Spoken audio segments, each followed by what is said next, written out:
చేయడానికి, పోట్లాడడానికి అంటే నోరు పోట్లాడతాగా. అన్ని రెండిచ్చాడు. ముక్కు రంధ్రాలు శ్వాస తీర్చాడు. ముక్కుకు రంధ్రాలు ఎన్ని ఇచ్చాడు? నోరులు ఎన్ని ఇచ్చాడు?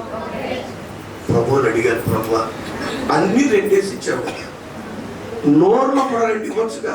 ప్రభు అన్నాడు, తింగరమ్మవాడా, ఒక నోరు తినే కొంపలు తగలు పెట్టేస్తున్నాడు, టన్నులు తినేస్తున్నారు. రెండు నోరు దిగా ఉందా? అందుకని మాట్లాడడానికి నిదానించాలి, వినడానికి. అందుచేత కార్యాలు జరగండి మొట్టమొదటిగా ఆయన మాట వినాలి. విన్న తర్వాత ఏం చేయాలి? ఆయన చెప్పినట్లుగా మనము చేయాలి. స్తోత్రం చెప్పాలి. అద్భుతం దేవుడు జరిగించాలంటే ఏం చేయాలి? ఈ సంవత్సరం ఆయన మాట శ్రద్ధగా విని ఆయన చెప్పినట్లు చేస్తే నిజంగా నీ జీవితంలో గొప్ప కార్యాలు దేవుడు జరిగించబోతున్నాడు. హల్లెలూయా. బైబిల్లో యేసు ప్రభువారు వచ్చిన తిబెరియా సముద్రపు పిల్లారా వద్ద నడుస్తుండగా అక్కడ ఒక నావ కనబడింది. ఆ నావ ఎవరిదో యేసు ప్రభువుకు తెలుసా? తెలుసు. కానీ నావ యజమానికి యేసు ప్రభు ఎవరో తెలియదు. నావలోకి వచ్చి నీ నావను కొంచెము లోతుకు నడిపించన్నాడు. ఆయన అంటాడు, అసలు ఎవరయ్యా? అసలు చేపలు పట్టే విషయంలో నాకున్న ఎక్స్పీరియన్స్ నీకు లేదు. నువ్వేదో కొత్తలో కనబడుతున్నావు. ఏ లోతులో ఏ చేప ఉందో మాకు తెలుసు. నన్ను వీళ్ళమంటారా వెంటండి? చివరికి అంటాడు, అయినా సరే నీ మాట చొప్పున వల వేస్తున్నానని వల వేయగానే విస్తారమైన చేపలు పడ్డాయి. ఎవరైనా పేతురు వెంటనే ఆయన పాదాల దగ్గర మోకరించిన, ఆయన నీవెవరు నాకు తెలియదు, కానీ నీవు చెప్పిన మాట విన్నాను గనక నా జీవితంలో ఆశీర్వాదమే. ఆమేన్, ఆమేన్, ఆమేన్. ఇంతవరకు మన జీవితాల్లో కార్యాలు జరగకపోవటానికి కారకులు ఎవరు? మనమే. నన్ను కలిపేస్తున్నారు.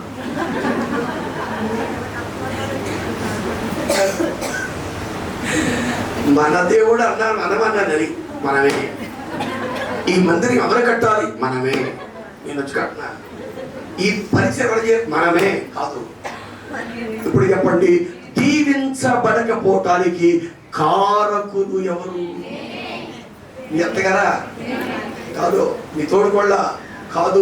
కార్యాలు జరగకుండా కారణం నువ్వే కనుక ఆయన చెప్పినట్టుగా నీవు చేయగలిగితే ఆయన నీ జీవితంలో గొప్ప కార్యాలు దేవుడు జరిగించబోతున్నాడు. అందరూ ఒకసారి గట్టిగా స్తోత్రం చెప్పాలి. ఆయన మాట వినాలి. ఆయన చెప్పింది చెప్పినట్టుగా చేస్తే. ఇలారా పేతురు జీవితంలో ఎన్నడూ కన్ని విని ఎదుగని గొప్ప కార్యం చేసినట్టుగా నీ జీవితంలో నా దేవుడు జరిగించబోతున్నాడు. స్తోత్రం చెప్పాలి గట్టిగా. హల్లెలూయా. మరొక మాట, ఆయన చెప్పినట్టు చేయాలి. ఆయన మాట వినాలి, చెప్పింది చేయాలి. మనం చాలా సార్లు గుర్తుంటున్నాం పిల్లారా, అక్కడ వివాహం జరుగుతుంది. ఆ వివాహంలో ద్రాక్షారసం అయిపోయింది.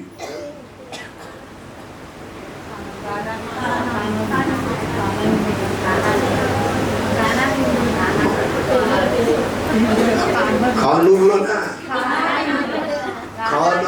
వివాహం జరిగింది. ద్రాక్షరసం అయిపోయింది. పిల్లలు కంగారు అయిపోతున్నారు. యేసు ప్రభు తల్లి దగ్గరికి వెళ్ళయ్యా ద్రాక్షరసం అయిపోయిందంటే ఆమె వచ్చి యేసు ప్రభు దగ్గరికి వచ్చి, అయ్యా ద్రాక్షరసం అయిపోయిందంట. ఆయన అన్నారు, అమ్మా నా సమయం ఇకను. ఆ మాటకి వెంటనే అవంటుందయ్యా ఆయన మీతో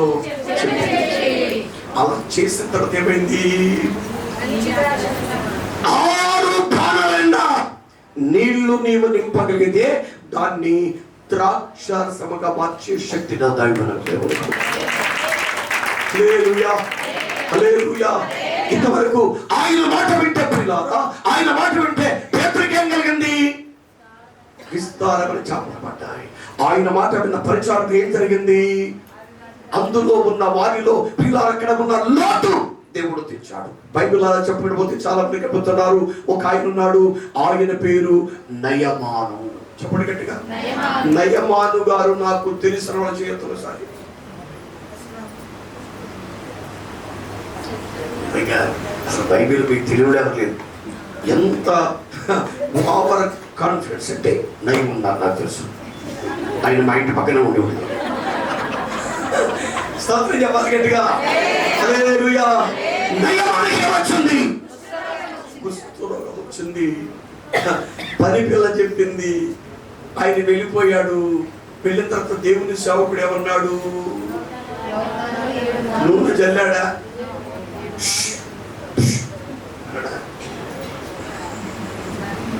స్తోత్రం చెప్పాలి. సులుగు తీసి టచ్ అన్నాడా? అనలేదు. ఇప్పుడు అంత అది కావాలి. స్తోత్రం చెప్పాలి, గట్టిగా స్తోత్రం చెప్పాలి. ఆయన చెప్పిన మాట ఏంటంటే, నీవు యోర్దాను నదిలోకి వెళ్ళి 7 సార్లు, 7 అంటే పరిపూర్ణం అంటే అంతే, 7 వారాలు కాదు. కొంతమంది 7 వారాలు అంట, దైత్రం 14 వారాలంట, ఇంకా దైత్రం 21 వారాలంట. బతికినంత కాలం తిరుగుతూ ఉంటాం. స్తోత్రం చెప్పాలి. 7 సార్లు అంటే 6 సార్లు మునిగాడు కానీ ఏమాత్రం స్వస్థత రాలేదు. 7వ వారంటే పరిపూర్ణత రాగానే అద్భుతమైన స్వస్థత దేవుడిచ్చాడు. యేసయ్య నామములో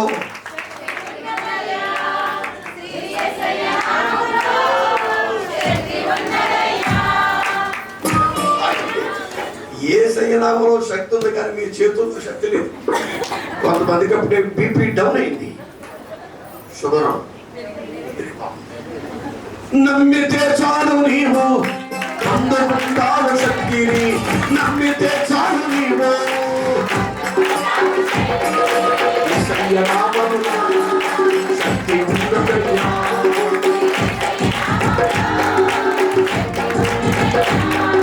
పాపాన్ని క్షమించే యేసయ్య నామం, పాపిని పవిత్రపరచే యేసయ్య నామం, పాపాన్ని క్షమించే శక్తి కలిగినది యేసయ్య నామం, పాపను పవిత్రపరచే యేసయ్య నామం, యేసయ్య నామములో శక్తి ఉన్నదయ్యా. యేసయ్య నామములో శక్తి ఉన్నదయ్యా. నమ్మితే చాలు నీవు పొందుకుంటావు శక్తిని, నమ్మితే చాలు నీవు పొందుకుంటావు శక్తిని. యేసయ్య నామములో శక్తి ఉన్నదయ్యా. యేసయ్య నామములో శక్తి ఉన్నదయ్యా. దేవునికి మహిమ కలుగును గాక. దేవుడిచ్చిన వాగ్దానం ఏంటి ఈ సంవత్సరం మనకి? ఇదిగో నేను ఒక నూతన క్రియ చేస్తున్నాను, రేపా ఎల్లుండ వచ్చే నెల. ఇప్పుడే మొలచాలి. ఇప్పుడు ఏం చేయాలి?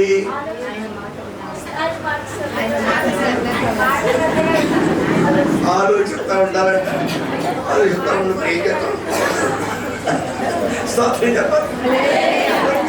దేశానికి నన్నే ఇంత బాధ పెడుతున్నానంటే జైబాబాయ్ గారు నీకు ఎన్ని బాధలు పెట్టారు? నీ బాధ పడలేక దేవుని ఇస్తాం. స్తోత్రం చెప్పాలి గట్టిగా. హల్లెలూయా. దేవుని కార్యాలు జరగాలంటే ఆయన మాట శ్రద్ధగా వినాలి, ఆయన మనతో చెప్పినట్టుగా చెయ్యాలి. కానీ మనం ఏం చేస్తాం? చెప్పింది చెయ్యం, ఎగస్టాలు ఎక్కువ. నేను చదువుకునే రోజుల్లో పత్రిక పండిట్ అనేవాడు కవి గారి కవిత్వం కొత్త, నీ పైత్యం కొత్త, అంచేత అనుకున్న కార్యాలు మనం కూడా కాదండి. నిజమే తండ్రి, ఈ సంవత్సరం నీవు చెప్పినట్టు చేస్తానని ఈ రోజున ఒక తీర్మానం చేసుకోగలిగితే అద్భుతాలు చేయడానికి దేవుడు సిద్ధంగా ఉన్నాడు. స్తోత్రం చెప్పాలి గట్టిగా. ఇప్పటికీ ఎన్ని ముక్కలైనవి? ఈ మొక్కలు అయిపోయిన తర్వాత ఆ మొక్క. స్తోత్రం చెప్పాలి. మొదటి మాట, దేవుని మాట శ్రద్ధగా వినాలి, ఆయన ఆజ్ఞను అనుసరించి నడుచుకోవాలి, ఆయన చెప్పింది చెప్పినట్టుగా చేయాలి. అంటే ఎన్ని వారాలు మనం గుడికి రావడం మానేశామో 2026లో ఒక్క వారం కూడా మానకుండా, ఇది కూడా మందిరం మానకుండా నీవు రాగలిగితే అద్భుతాలు వెంబడి అద్భుతాలు దేవుడు చేస్తున్నాడు. హల్లెలూయా. అందరూ సరి గట్టిగా స్తోత్రం చెప్పాలి. రెండవ మాట జ్ఞాపకం చేస్తాను. మన జీవితంలో దేవుడు కార్యాలు జరిగించాలంటే ఏం చేయాలో ఒకసారి చూస్తే, దయచేసి యెహోషువ గ్రంథం 3వ అధ్యాయం 3వ వాక్యం చూడగా సత్వరగా.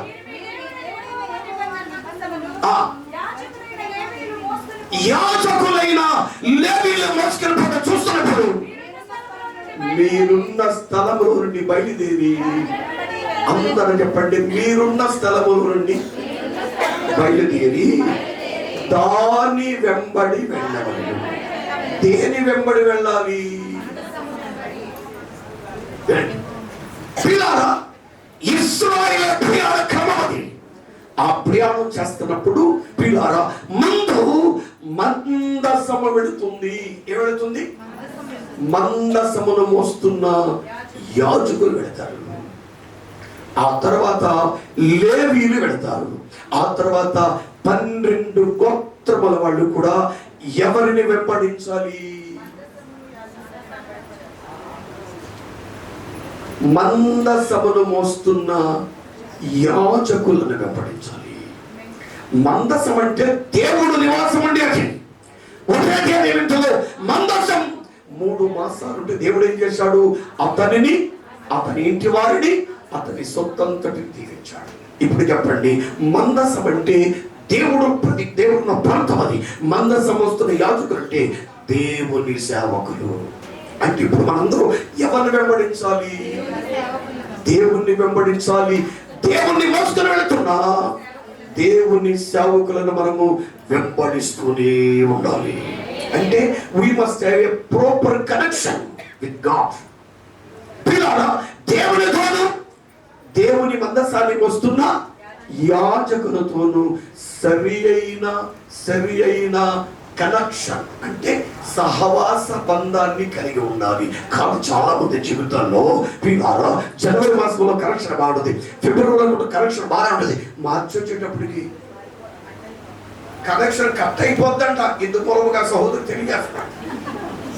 మళ్ళా కనెక్ట్ అవ్వాలంటే డిసెంబర్ రావాలి, స్తోత్రం చెప్పాలి. అంటే ఇన్ని నెలలు కూడా కనెక్ట్ లేదా? తప్పే దేవుని సంగమా, మన జీవితాల్లో ఎక్కడో చోట డిస్కనెక్ట్ అయ్యింది. ఏమైంది? ఈ 2020వ సంవత్సరంలో డిస్కనెక్ట్ అయిన దాన్ని మనం ఏం చేయాలి? రీకనెక్ట్. ఎవరు చేయాలి?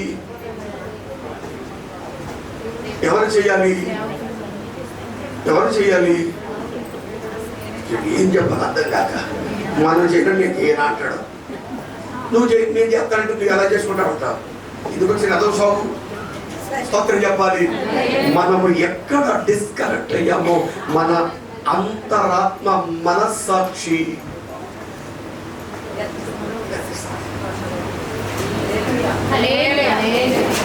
గెద్దుతా లేదా? మనస్సాక్షి గద్దిస్తుందా లేదా? తప్పిపోయామనగానే మనస్సాక్షి గద్దిస్తారు. కొంతమందికి తప్పిపోయినా సరే మనస్సాక్షి గద్దించదు. వాళ్ళ గుళ్ళో కాల్చేది కన్నీరు, వేసే పాలు పట్టిన నీళ్లు. కనుక ఈ 2020వ సంవత్సరంలో పిల్లారా, ఆయన వెంబడించాలి. ప్రభు అన్నాడు, నేను మిమ్మల్ని మనుష్యులను బట్టే జాగ్రత్తగా చేస్తానని అనగానే పిల్లారా, శిష్యులందరూ యేసుని వెంబడించారు. యేసుని వెంబడించిన తర్వాత వారి జీవితంలో పిల్లారా నిజంగానే గొప్ప వారయ్యారు. కొంచెం గట్టిగా స్తోత్రం చెప్పాలి. ఈ 2020వ సంవత్సరంలో మన జీవితాల్లో అద్భుతం జరగాలంటే, ఆశ్చర్యం జరగాలంటే మనం ఏం చేయాలి? ఆయన్ని వెంబడించాలి, ఆయన వాక్యాన్ని వెంబడించాలి, ఆయన సేవకులు వెంబడించాలి. పిల్లారా, ఆయన పరిశుద్ధ సహవాసాన్ని వెంబడించగలిగితే పిల్లారా ఒక అద్భుతమైన దేవుడు జరిగించబోతున్నాడు. స్తోత్రం చెప్పండి గట్టిగా. పూర్వకాల పెట్టుకోసం పాడేవాడు, నా యేసుని వెంబడింతునాని నేడే గాని చలించితిని నిన్ను తిరుగా ఎన్నో కాడు నేడే సుదు పిలిచిన సుదిల నిన్ను తిరుగా ఎన్నో కాడు నేడే సుదు పిలిచిన సుదిల నా ముందు సిలువ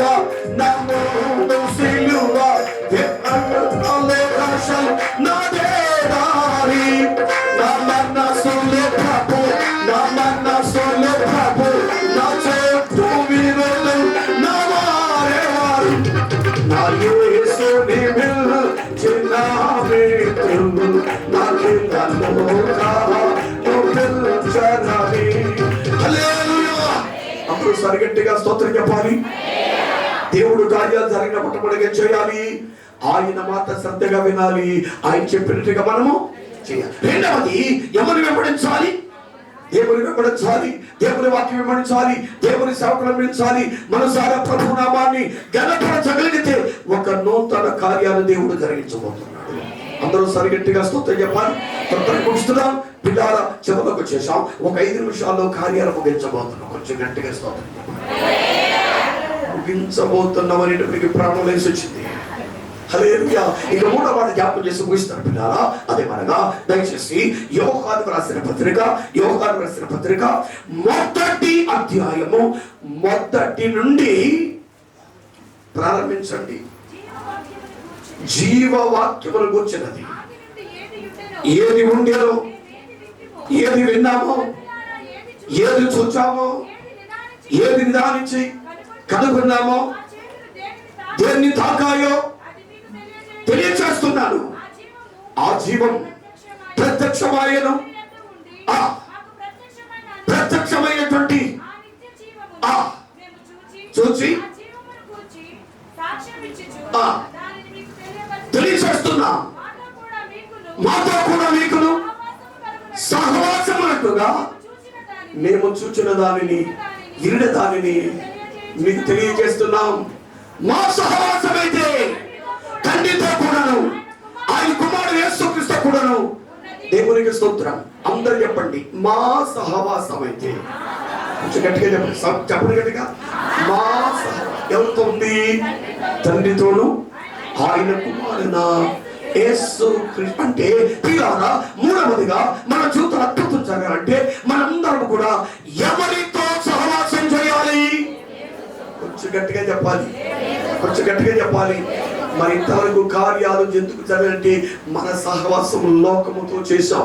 లోకస్తులు ఇలా చెబితే అలా విన్నాం, ఏ మార్గంలో చెప్తే ఆ మార్గం విన్నాం, ఏది చేయమంటే అదే చేశాం. అంటే దేవుని సహవాసాన్ని మనం కోల్పోయాం. నా ప్రియ దేవుని సంగమ, 2026 సంవత్సరాల క్రితమే ప్రభువు యేసుక్రీస్తు వారు లోకానికి నరావతారుగా ఆయన దిగవచ్చారు. స్తోత్రం చెప్పాలి. 33 సంవత్సరం లోకములో జీవించారు. 400 పాప ప్రేతమై కల్వరిలో తన ప్రాణం వెరగపెట్టా, చనిపోయి సమాధి చేయబడ్డారు. మృత్యుంజయ మళ్ళా లేచా, పరలోకానికి ఆరోగ్యమైనాడు. నేను మళ్ళా వస్తాను. వచ్చేటప్పటికి మీ దగ్గర ఏముంటుంది? ఆదరణకర్త పరిశుద్ధాత్మను వచ్చారు. మొట్టమొదటిగా దేవుడు మళ్ళీ ఈ లోకానికి వచ్చినప్పుడు పిల్లా లోకమును సృష్టించిన వాడు తండ్రి అయిన దేవుడు. స్తోత్రం చెప్పాలి. రెండవది కుమారుడు యేసుక్రీస్తు వారు. స్తోత్రం చెప్పాలి. ఆయన మళ్ళా పిల్లాడ పరిశుద్ధాత్మగా మన మధ్యలో సంచరిస్తున్నాడు కనుక పరిశుద్ధులతో సహవాసం చేయాలి. స్తోత్రం చెప్పాలి గట్టిగా, స్తోత్రం చెప్పాలి గట్టిగా.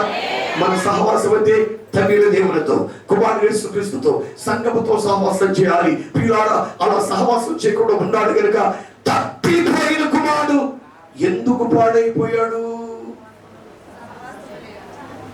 మాట్లాడలేదు.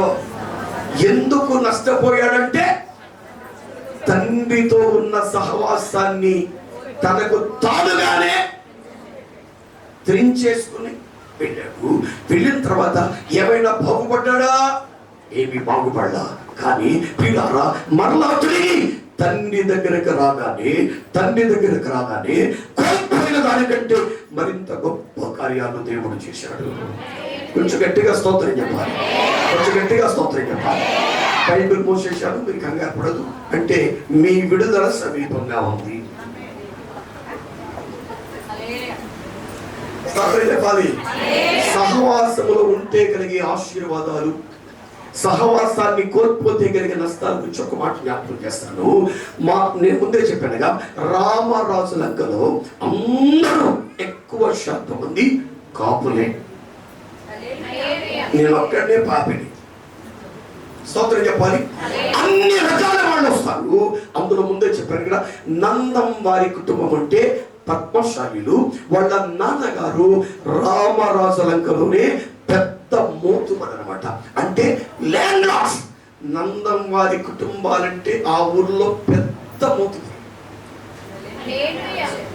అంత స్వార్థం ఉండకూడదు, అంత సుఖలతనం ఉండకూడదు. మరి దగ్గర సోదరు చెప్పాలి. హల్లెలూయా. తండ్రి తర్వాత ఆ వ్యాపారాన్ని తన 3 కుమారులకు అప్పగించాడు.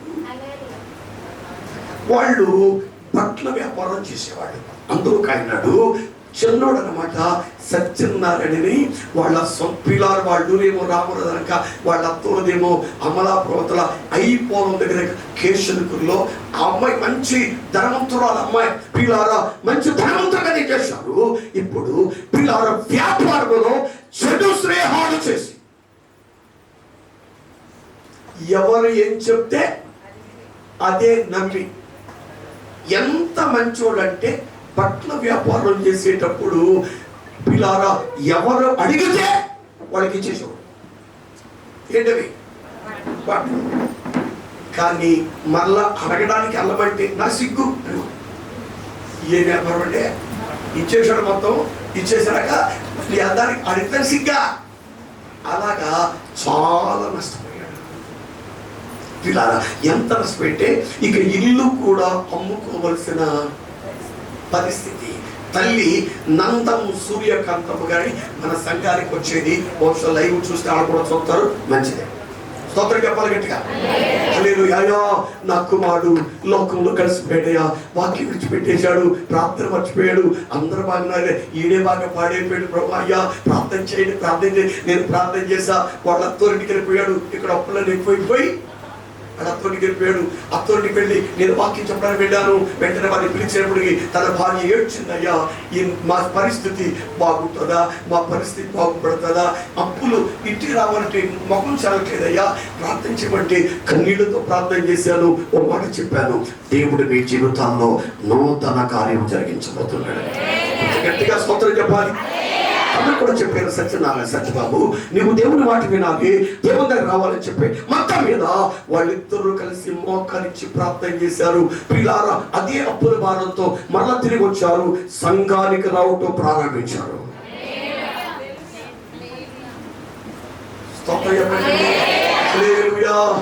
పిల్లారా మరలా ఏం అర్థం కాని పరిస్థితుల్లో చిన్న కాఫీ హోటల్ పెట్టుకున్నారు. తన కుమారుడు ఉన్నాడు, ఆయన బాగా చదువుకున్నాడు. కుమార్తె ఉంది, ఆమె కూడా బాగా చదువుకుంది. కానీ అప్పుల బాధలు తెలియదు. ఈ లోపల దేవుని మహాకృప చేత వారి జీవితాన్ని దేవుడు అనూహ్యంగా మార్చాడు. వాడి కుమారుడు పిల్లారా డిగ్రీ పాస్ అయ్యాడు. డిగ్రీ పాస్ అవ్వగానే ఇప్పుడు ఆయన ఎయిర్ ఫోర్స్ లో పనిచేస్తున్నాడు. అంత గట్టిగా చెప్పిన కాఫీ హోటల్ పెట్టుకుని, ఒకప్పుడు ఆ ఊరందరికి వాళ్ళే మోతుబర్లు, ఇప్పుడు కాఫీ హోటల్ పెట్టుకుని కప్పులు కడుగుతూ ఉంటే ఆమె ఎంత భక్తి అంటే పిల్లారా వచ్చిన ప్రతి దాంట్లో కూడా ఈ రోజున పిల్లారా ఒక 1500 అమ్మితే 150 రూపాయలు దశభాగం తీసేది.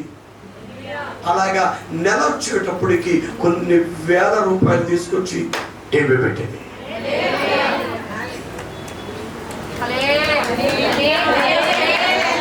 మీరు చేయవాళ్ళు చేయడం స్తోత్రం చెప్పాలి. మా సంఘములో అందరికంటే లేనికొచ్చిన వాళ్ళే, అందరికంటే దేవుడికి ఇచ్చేది కూడా. పిల్లారా ప్రార్థన చేశాం, దేవుడు వారి స్థితిని చూచాడు, మళ్ళా సహవాసం కలిశాడు. ఇప్పుడు ఆ అబ్బాయి ఎయిర్ ఫోర్స్ లో పనిచేస్తున్నాడు. నెలకొచ్చి 1,40,000 రూపాయలు జీతం. కుమార్తెకి పెళ్లి చేశారు. పిల్లల మంచి ఇల్లు కట్టడానికి సిద్ధంగా ఉన్నారు. వాళ్ళందరూ అంటారు, అయ్యా ఈ రోజున మళ్ళా దేవుని సంఘములో సహవాసం పొందిన తర్వాత కోల్పోయిన దానికంటే ఎక్కువైన ఆశీర్వాదం పొందామయ్యా. గట్టిగా స్తోత్రం చెప్పాలి. కావాలంటే రండి, ఆంటికి మేము తీసుకెళ్తా, సాక్ష్యం చెప్పిస్తా, స్తోత్రం చెప్పాలి. ఎందుకంటే మనం ఆరాధిస్తున్న దేవుడు వాగ్దానం చేశాడు. వాగ్దానం చేస్తున్నాడంటే వాడు కొంచెం గట్టిగా చెప్పాలి. అంచేత మనం ఏం చేయాలి? ఎక్కడో ఒక చోట మన సహవాసం తెగిపోయింది కనుక ఈ 2026 సంవత్సరంలో తెగిపోయిన సహవాసాన్ని మరలా దేవుని మందిర ఆగలిగితే ఒక గొప్ప కార్యాలు దేవుడు చేస్తున్నాడు. అందరూ ఒకసారి గట్టిగా స్తోత్రం చెప్పాలి. హల్లెలూయా. కనుక మొదటి మాట చెప్పండి, కార్యాలు దేవుడు జరిగించాలి. ఏం చేయాలి? నెంబర్ 1 ఆయన మాట శ్రద్ధగా విని ఆయన చెప్పండి చేయాలి. రెండవది ఆయన వెంబడించాలి, ఆయన సేవకులు వెంబడించాలి. మూడవది మన సహవాసాన్ని మరలా పునఃప్రతిష్ఠ చేసేసుకోవాలి, మందిరానికి వస్తూ ఉండాలి, ఆయన చెప్పి చేస్తా ఉండే పిల్లారా దేవుని సేవకులతో సరైన సహవాసం కలిగి ఉండాలి. ఇక 4వ మాట జ్ఞాపకం చేస్తాను. 107వ కీర్తనలో మొదటి వాక్యం చూడొకసారి. మధ్యాహ్న మాట వేసి ఆగండి, మా నాన్న అలాగా బైబిల్ మూసేశాడు అని నాకు చెప్పిట్టేసాడు. హల్లెలూయా. ఆఖరి మనం లేకుండా విప్రిలా ముగింపు రాదు కనుక ముగింపు కాస్త బిగింపుతో ఉండాలి కనుక 107వ కీర్తన చూడండి సరా. 107వ కీర్తనలో మొదటి వాక్యం, యెహోవా దయాళుడు, ఆయనకు మనం ఏం చేయాలి అంటే దేవుని పిల్లలు దీవించమంటే మనందరూ దేవునికి ఏం చేయాలి? కృతజ్ఞతాస్తుతులు చెల్లించాలి అన్నాడు గట్టిగా. ఎందుకు? ఆయన దయాళుడు. చెప్పండి గట్టిగా, ఆయన కృప. అంటే లోకములో ఉండే ఎవరైనా ఆస్తి గాని, అంతస్తు గాని, హోదా గాని, డిగ్రీ గాని, పలుకుబడి గాని, చదువు గాని, పదవి గాని ఏదైనా ఉంటుంది, కొంత దూరం అయిపోతుంది. కానీ పోతున్నాడు, పర్వతములు తొలగిపోయినా, మెట్టలు తత్తలినా, నా కృప నిన్ను విడిచిపెట్టదు, నా నిబంధన తొలగిపోదని ఏ దేవుడు వాగ్దానం చేశాడో ఆ వాగ్దానం చేసిన దేవుని కృప మనతో కూడా ఉన్నది గనుక మనం ఆయనకి ఏం చేయాలి? కృతజ్ఞతాస్తుతులు చెల్లించాలి. హల్లెలూయా. గట్టిగా స్తోత్రం చెప్పాలి, గట్టిగా స్తోత్రం చెప్పాలి.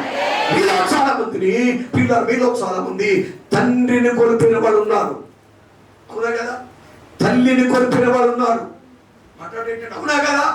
భర్తను కోల్పోయిన వారు, భార్యను కోల్పోయిన వారు, పిల్లల్ని కోల్పోయిన వారు, నేను నా కొండం దండగా ఆయన ఉన్నాడు అనేటువంటి ఉద్దేశంతో ఉన్నారని ధైర్యంతో ఉన్నాం. కానీ పిల్లలు వాళ్ళు మనం విడిచిపెట్టి చేయకుండా ఒక్క మొక్క కూడా చెప్పకుండా మీ డాడీ చనిపోయినాక పెద్దోడా ఎలా ఉన్నవరా, బాగా తింటున్నావా అని ఎప్పుడైనా అడిగారా?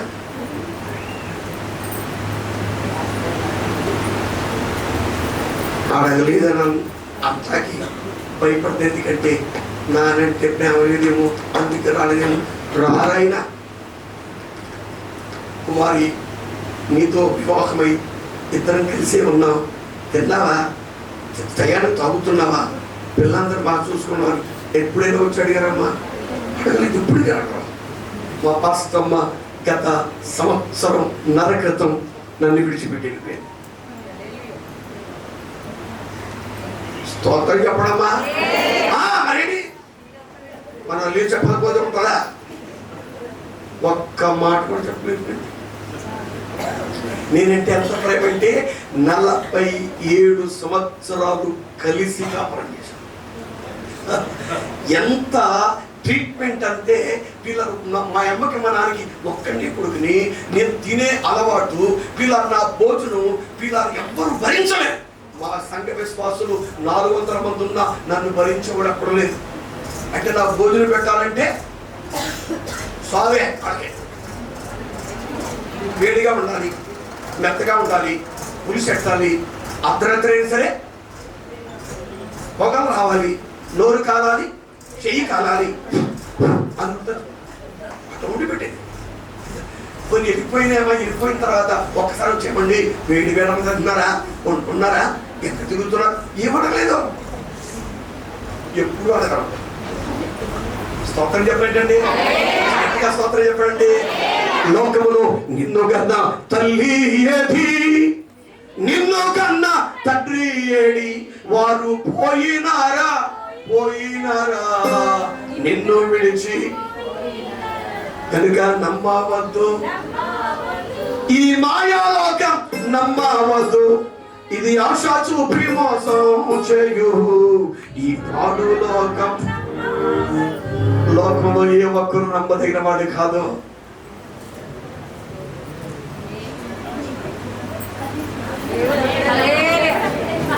లోకములో ఎవరు నమ్మదగిన వాళ్ళు లేరన్నప్పుడు స్తోత్రం చెప్పొచ్చుగా. ఆయన ఒక్కడే నమ్మ